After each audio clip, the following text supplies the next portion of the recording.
Hello everyone, कैसे हैं आप लोग। आज हमने जो अपनी इस क्लास में डिस्कस करने के लिए टॉपिक लिया है वो क्लास 10th साइंस सब्जेक्ट और chapter number 2 acid base and salt. उसमें से हमने एक टॉपिक लिया है पीएच स्केल। ये पीएच स्केल टॉपिक बड़ा इंपॉर्टेंट चैप्टर है आपका बोर्ड के अकॉर्डिंग, और वैसे एक अच्छा टॉपिक है। चलिए आज हम इसके बारे में थोड़ा डिस्कस कर लेते हैं। आज हम इस बारे में इस चैप्टर में इस टॉपिक में डिस्कस करने जा रहे हैं कि हमारा जो टॉपिक है इसका नाम पीएच स्केल क्यों रखा गया है, क्या होता है पीएच स्केल और इससे हम क्या कर सकते हैं। तो चलिए स्टार्ट करते हैं। मैं सबसे पहले इसमें स्टार्ट करूंगा कि इसका नाम पीएच स्केल क्यों रखा गया है, क्या मीनिंग होता है पीएच स्केल का। तो बच्चों देख लीजिए, ये हमारा होता है पीएच।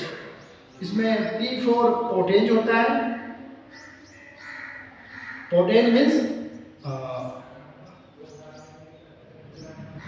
पावर और H मतलब हाइड्रोजन।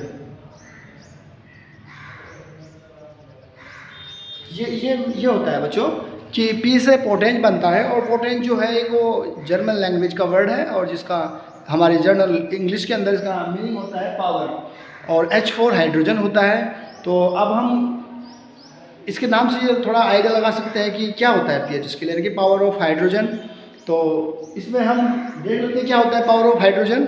देखिए बच्चों, मैं आपको एक जनरल एग्जांपल के थ्रू समझा देता हूँ इस चीज़ को थोड़ा, कि मान लीजिए जो हम थर्मामीटर यूज़ करते हैं, थर्मामीटर होता है हमारे पास, वो आदमी इंसान की बॉडी को टेम्परेचर नोट करने के लिए इस्तेमाल किया जाता है।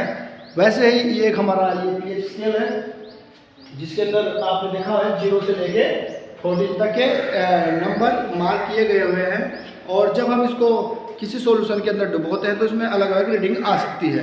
इसमें 3 तरह से रीडिंग आती है बच्चों, और उनके 3 तरह की रीडिंग आने के 3 ही मतलब होते हैं। उसमें कैटेगराइज किया गया है इसको कि अगर वो रीडिंग आपकी 0 से 7 के बीच में आए, 0 और 7 के बीच में अगर रीडिंग आए तो वो सॉल्यूशन किस तरह का सॉल्यूशन होगा, और या फिर ये 7 और 14 के बीच में आए।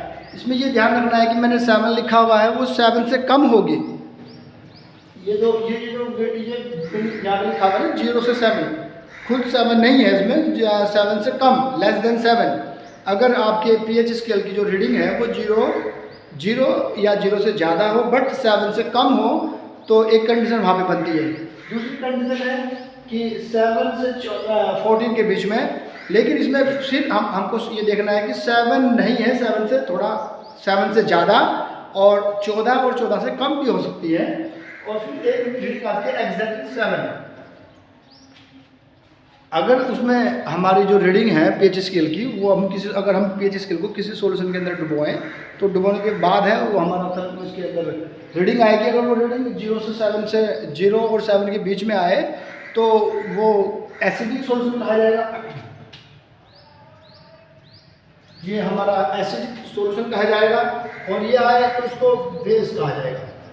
यानी कि हम ये कह सकते हैं कि अगर वो 0 से 7 के बीच में रीडिंग दे तो हमारा जो सॉल्यूशन कहा जाएगा वो उसके अंदर प्रॉपर्टी कही जाएंगी एसिड वाली। अगर उसकी जो रीडिंग है वो 7 से 14 के बीच में है तो उसकी प्रॉपर्टी कहेंगी बेस वाली। लेकिन अगर वो एग्जैक्टली 7 रीडिंग दे दे तो उसको हम कहेंगे न्यूट्रल। इस तरह के सॉल्यूशन को हम क्या कहेंगे बच्चों? न्यूट्रल कहेंगे। न्यूट्रल का मतलब होता है उदासीन। उदासीन मतलब यहाँ पे ना तो उसके अंदर एसिड वाली प्रॉपर्टी है, ना ही उसके अंदर बेस वाली प्रॉपर्टी है। वो अपने आप की खुद एक प्रॉपर्टी होती है, वो खुद एक प्योर सॉल्यूशन माना जाएगा। तो बच्चों हमने आज ये समझ लिया है कि पीएच स्केल क्या होता है और पीएच का मीनिंग क्या होता है, और किस तरह से इसको हम अगर इसमें रीडिंग आए तो कैसे आइडेंटिफाई करेंगे कि हमारा जो सॉल्यूशन है वो किस तरह का है, वो हमारा बेसिक है या एसिडिक है या फिर वो आपका न्यूट्रल है। तो आज हमने अपनी इस क्लास में ये टॉपिक डिस्कस किया है। मैं उम्मीद करता हूँ कि आपको समझ में आया होगा। अगर आपको ये टॉपिक समझ में आया है तो हमारे चैनल को सब्सक्राइब और लाइक करना और अपना कमेंट डालना ना भूलें। Thank you very much.